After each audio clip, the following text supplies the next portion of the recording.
$100,000 says that woman is too dumb to even know how chess pieces move. The billionaire CEO pointed through the floor-to-ceiling windows at Indira Washington, who was cleaning the marble floors 50 stories below. He had no idea he was about to make the biggest mistake of his life. The boardroom at Titan Industries felt like a war zone. Chicago's most powerful CEO was speaking to a documentary crew that had come to film corporate leadership, but they were about to witness the most savage takedown in business history. Caspian Blackwood, whose net worth exceeded the GDP of small nations, gestured grandly toward the camera.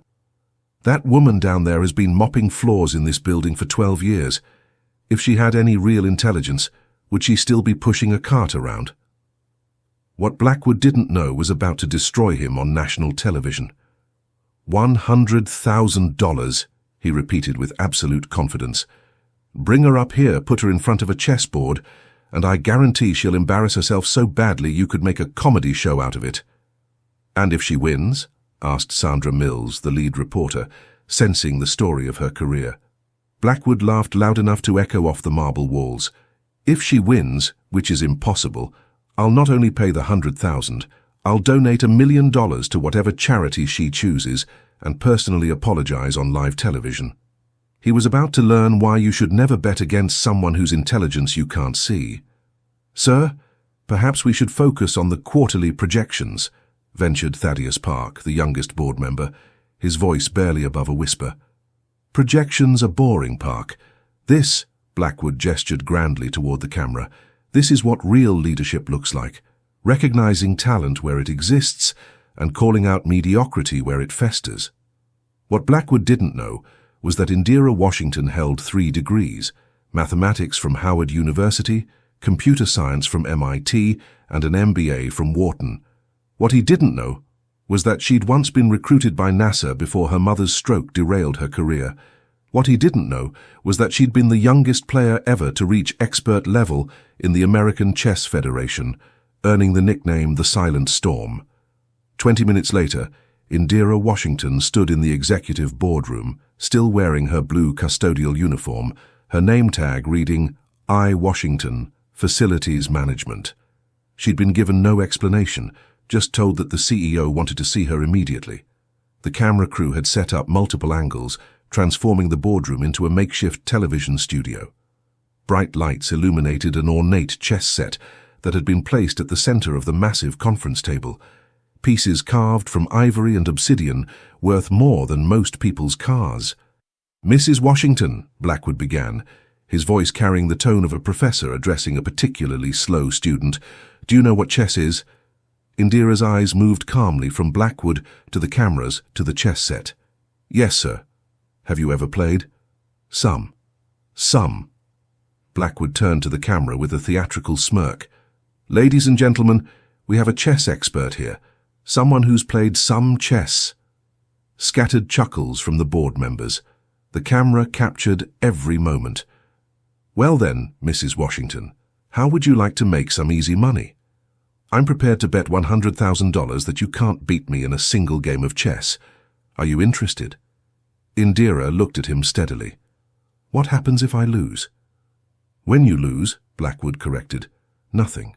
You go back to your job, I keep my money, and America learns something about the correlation between intelligence and achievement. And if I win?" "You won't.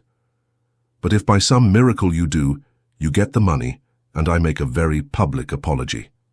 The boardroom fell silent, except for the hum of camera equipment. Indira looked around the room at faces that ranged from curious to pitying to openly hostile. She thought about her daughter Kenya, studying pre-med at Northwestern. She thought about her mother, recovering slowly from her second stroke in a care facility that cost $3,000 a month. She thought about 12 years of being invisible, of having her ideas dismissed, of watching less qualified people get promoted while she remained in facilities management. "I'll play," she said quietly. "Excellent." Blackwood clapped his hands together. "Sandra, are we getting all of this? I want every moment documented." As they settled at the chessboard, Blackwood continued his commentary for the camera. "What we're about to witness is a perfect illustration of why America's class system exists. Intelligence rises, mediocrity settles. It's not about race. It's not about gender. It's about merit. Which color would you prefer? Indira asked. Ladies first. Take white. I'll take black. Blackwood paused. Feeling symbolic. Feeling comfortable, she replied, beginning to arrange the black pieces with movements that seemed automatic, each piece finding its square with mechanical precision. The game began with Blackwood's confident king's pawn opening. He played quickly, decisively, narrating his moves for the camera like a commentator at a professional tournament. The key to chess, he explained while moving his knight, is thinking several moves ahead, planning, strategy, anticipating your opponent's weaknesses and exploiting them ruthlessly. Indira responded with the Najdorf variation of the Sicilian defense. Interesting choice, Blackwood said, though his voice carried less confidence than before. The Sicilian defense. Aggressive but risky. Exactly what I'd expect from someone who doesn't fully understand positional play. By move 6, the smirk had completely disappeared from his face. Her responses weren't lucky guesses or random moves. They flowed like a river finding its course, each decision building toward some grand design he couldn't quite see. The boardroom had gone completely quiet. Board members leaned forward in their chairs. The camera crew adjusted their angles to capture every nuance of expression. Where did you learn to play like this? Thaddeus whispered. My father taught me, Indira said without looking up from the board. He was a mathematics professor at Grambling before the funding cuts. Said chess was the purest form of logic. Blackwood's jaw tightened. Your father, the professor. My father, the professor who died cleaning office buildings because universities decided they didn't need black mathematicians anymore. The words hit the room like a physical blow. Several board members exchanged uncomfortable glances. Sandra Mills motioned for her cameraman to get a closer shot. By move 12, Blackwood was taking significantly longer to make his decisions. Sweat had begun to form on his forehead, despite the air conditioning. By move 18, he was openly studying the board with the intensity of a man whose worldview was crumbling piece by piece. This is impossible, he muttered. Where are you getting these moves? From the same place you get yours, Indira replied calmly, sliding her bishop across the board in a move that seemed quiet until Blackwood realized it had just destroyed his entire kingside attack. My brain. But you work in facilities. I work in facilities because 12 years ago my mother had a stroke and someone needed to pay for her care immediately. Because medical bills don't wait for career transitions. Because choosing between your family's survival and your professional ambitions isn't really a choice at all. She moved her queen, a devastating shift that left 3 of his pieces under simultaneous attack. But you have degrees, he said desperately, as if education was the only explanation for her superiority. You must have studied chess formally. I have a mathematics degree from Howard, computer science from MIT, and an MBA from Wharton, she said matter-of-factly. I was also the youngest expert-level player in Illinois Chess Federation history before I turned 18. The boardroom erupted in shocked murmurs. Margaret Fontaine dropped her pen. Sandra Mills motioned frantically for her crew to keep filming.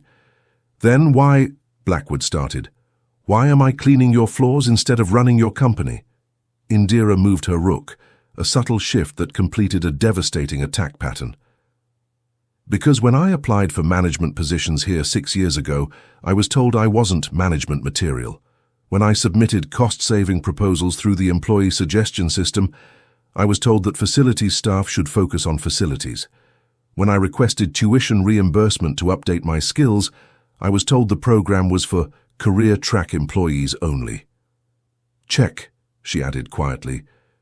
Blackwood stared at the board like it had personally betrayed him. His king sat trapped in the corner, surrounded by her pieces, with no legal moves that didn't lead to immediate capture. This is... Checkmate, Indira said, standing gracefully. Thank you for the game, Mr. Blackwood. The boardroom fell silent, except for the whir of camera equipment. Blackwood sat motionless, staring at the board where his assumptions lay in ruins. The $100,000, Sandra Mills said, breaking the silence, and the public apology. Blackwood looked up slowly, his face cycling through disbelief, embarrassment, and finally something approaching understanding. He began, then stopped. I need to write you a check. Keep your money, Indira said, already moving toward the door. I didn't play for your bet. Then why did you play? She paused, her hand on the handle. Because my daughter is studying pre-med, and I wanted her to see that intelligence isn't something you can buy or bet against. It's something you carry, whether you're in a boardroom or cleaning one. The footage went viral within hours. Chess Queen began trending worldwide. The video of Blackwood's humiliation was viewed over 50 million times in the first week, spawning countless memes, reaction videos, and think pieces about corporate discrimination. But Indira didn't see any of it. She was back at work the next morning, methodically cleaning the executive facilities with the same precision she'd shown at the chessboard. The real revolution began 3 days later. Indira arrived at work to find her supervisor, Carlos Rodriguez, waiting with an envelope marked Urgent Executive Communication. Inside was a handwritten letter from Blackwood. Mrs. Washington, I owe you more than an apology. I owe you recognition, respect, and honestly, a job that matches your qualifications. Would you consider meeting with me to discuss your future with Titan Industries? I believe we have some positions that might interest you. Sincerely, Caspian Blackwood. Also, the $1 million donation to your choice of charity still stands. But there was more. Attached to the letter were printouts of emails from Harvard Business School, Stanford Graduate School of Business, and the University of Chicago Booth School, all offering her full professorships in their strategy departments. Apparently, word of her background had spread through academic networks faster than the viral video had spread through social media. That afternoon, Indira found herself back in the executive boardroom, but this time wearing a business suit instead of a custodial uniform. The same board members who had watched her demolish their CEO at chess now looked at her with expressions ranging from embarrassment to curiosity to grudging respect. Mrs. Washington, Blackwood began, his voice completely different from the arrogant tone he'd used 3 days earlier. I want to start by acknowledging that what happened in this room was not just a chess game. It was a revelation of systematic failures in how this company identifies and develops talent. He gestured to a presentation screen that showed organizational charts and statistics. After our encounter, I ordered a comprehensive review of our hiring and promotion practices. What we found was disturbing. Over the past 5 years, we've passed over 67 internal candidates for management positions, most of them women and minorities, many of them overqualified for the roles they currently hold. Margaret Fontaine, looking uncomfortable, added, We also discovered that employee suggestions from facilities, security and food service staff are rarely reviewed by management, despite containing several cost-saving innovations worth millions of dollars annually. More importantly, Blackwood continued, we found that our assumption about the correlation between job title and intelligence was not just wrong, it was destructive. We've been systematically wasting human capital while complaining about talent shortages. He turned to face Indira directly. I'm offering you the position of Chief Strategy Officer, with full authority to overhaul our talent identification and development processes. Starting salary is $350,000, plus equity, plus a mandate to rebuild this company's culture from the ground up. Indira studied the faces around the table. What about the people I'd be leaving behind? The custodial staff, the security guards, the cafeteria workers who are probably just as overlooked as I was. That's exactly why we need you, Thaddeus Park said, speaking up for the first time. You understand their potential because you lived their reality. And the universities? Harvard, Stanford, Chicago? We'll have to wait, Blackwood said. We need you more than they do. Besides, changing corporate America from the inside might have more impact than teaching future executives in a classroom. Indira was quiet for a long moment, considering. Finally, she spoke. I'll take the position on 3 conditions.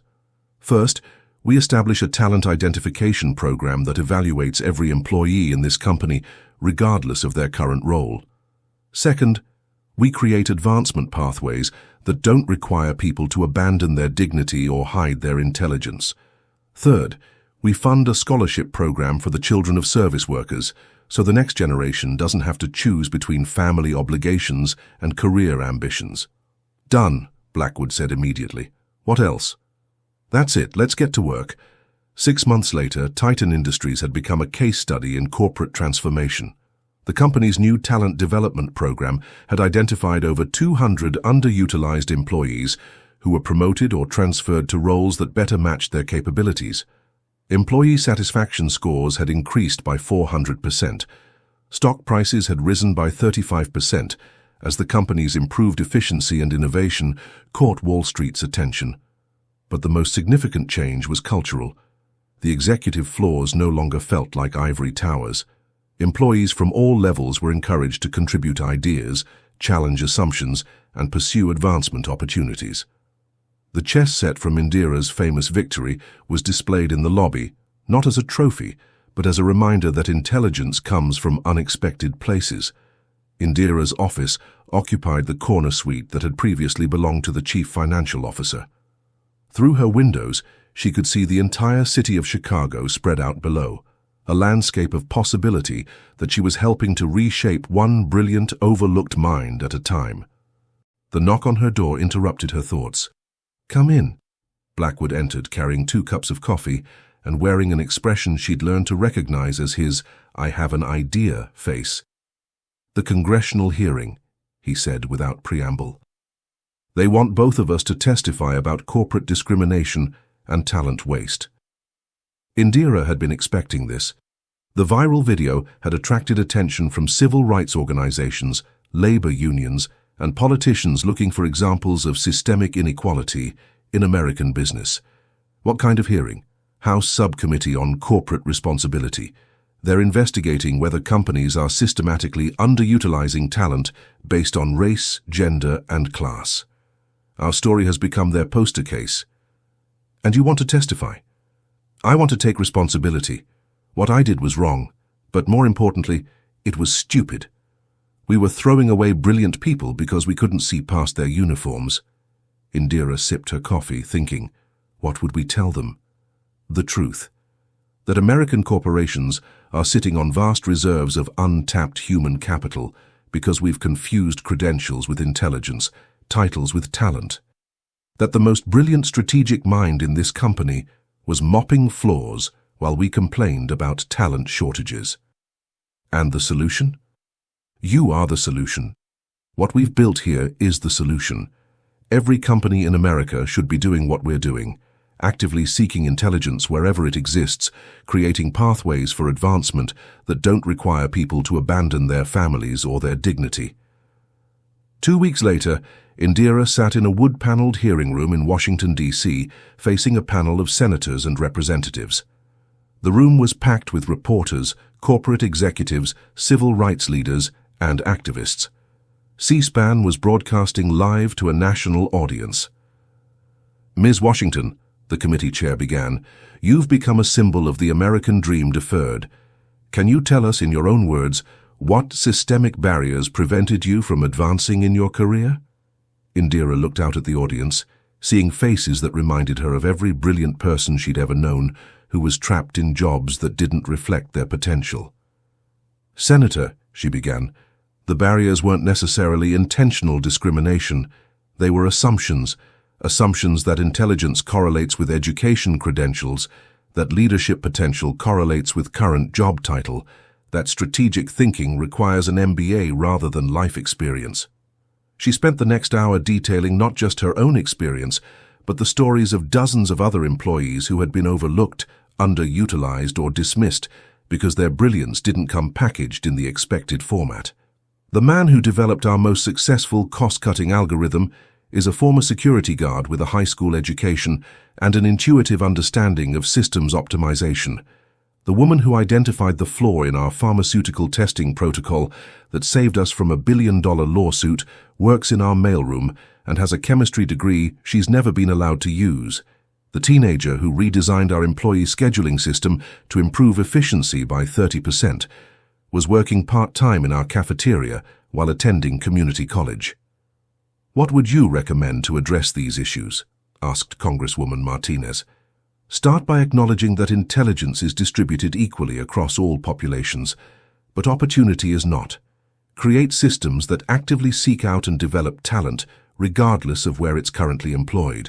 Stop using job titles as proxies for capability and start using actual performance, actual innovation, actual results.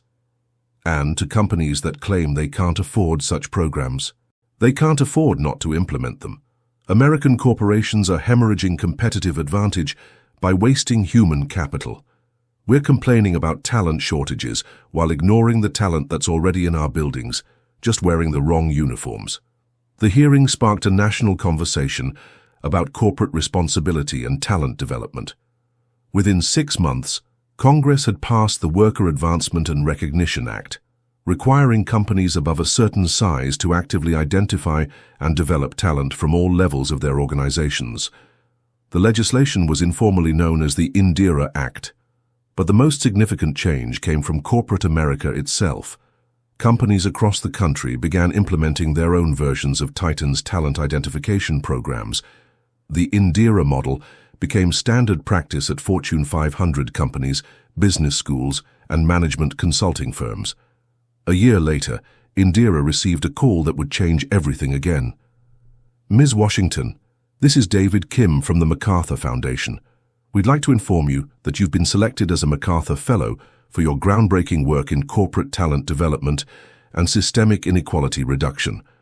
The MacArthur Genius Grant came with $625,000 over 5 years, no strings attached, to pursue whatever work she found most meaningful.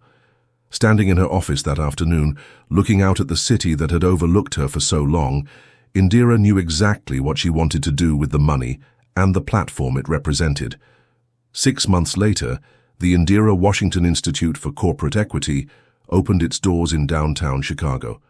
The Institute's mission was simple: identify, develop, and advocate for overlooked talent in American corporations. The Institute's first initiative was the Chess Test, a program that challenged CEOs and executives to identify the most brilliant strategic thinker in their company without using job titles, education credentials, or salary levels as clues. The results were consistently shocking. The most innovative minds were usually found in facilities management, customer service, or other support roles. But the Institute's most important work was direct intervention. Teams of researchers would embed in corporations, identify overlooked talent, and work with leadership to create advancement opportunities. In its first year, the Institute helped over 3,000 individuals advance to roles that better matched their capabilities. The ripple effects were extraordinary. Children who had never imagined college were now seeing their parents in executive roles. Communities that had been systematically excluded from corporate leadership were now represented in boardrooms across America. The very definition of leadership was being rewritten by people who understood struggle, innovation born of necessity, and the kind of intelligence that came from navigating systems designed to exclude them. 5 years after the chess game that changed everything, Indira stood before a crowd of 10,000 at the first National Conference on Corporate Equity. The audience included CEOs, janitors, students, activists, and everyone in between, united by the belief that talent comes from everywhere and deserves recognition wherever it's found. 5 years ago, she began, a billionaire bet $100,000 that I was too dumb to play chess. He lost that bet. But more importantly, America lost something else, the assumption that intelligence and worth are determined by job titles, uniforms, or the color of your skin. The crowd erupted in applause. Today, we're not just changing corporate policies. We're changing the fundamental assumptions about human potential. We're recognizing that the next breakthrough innovation might come from a security guard, that the next great leader might be mopping floors right now. That genius doesn't always wear a suit. She paused, looking out at faces that represented every level of American society. The revolution isn't about tearing down systems. It's about opening eyes. It's about seeing brilliance wherever it exists and giving it room to flourish. It's about understanding that when we waste human potential, we all lose. As she left the stage to thunderous applause, Indira thought about that day in the boardroom. about the arrogant billionaire who had unknowingly sparked a national transformation, about the assumptions that had been shattered by a simple game of chess. But mostly, she thought about the future, about a generation of children who would grow up in a world where intelligence was recognized regardless of its packaging, where potential was developed regardless of its origin, where the color of your uniform didn't determine the scope of your dreams. The game was far from over. But for the first time in American corporate history, everyone was finally invited to play. The annual Blackwood Washington Corporate Equity Summit had become the most important gathering of business leaders in America. Named after the unlikely partnership between a reformed billionaire and a visionary janitor, the summit brought together 50,000 attendees to share best practices in talent identification and development. Indira, now 52, and recognized as one of the most influential business leaders in the world, walked through the convention center, where her institute had set up interactive exhibits demonstrating the latest in equity-based management practices. At the center of the main hall stood a life-sized bronze statue of a chessboard, with pieces representing different levels of corporate hierarchy. The plaque at its base read, "Intelligence has no uniform, genius knows no rank. Potential exists everywhere, we need only the wisdom to recognize it." "Quite a legacy," said a familiar voice behind her. She turned to find Caspian Blackwood, now silver-haired and wearing a simple polo shirt instead of his former $1,000 suits. His transformation over the past decade had been as dramatic as the corporate revolution he'd accidentally sparked. "Our legacy," she corrected. "I couldn't have done this without your initial motivation." He laughed, the sound warmer and more genuine than the arrogant chuckle she remembered from that day in the boardroom. "You know, I've been thinking about that chess game a lot lately, about what would have happened if I'd won. You would have proven that arrogance and privilege can occasionally triumph over intelligence and preparation, but only occasionally.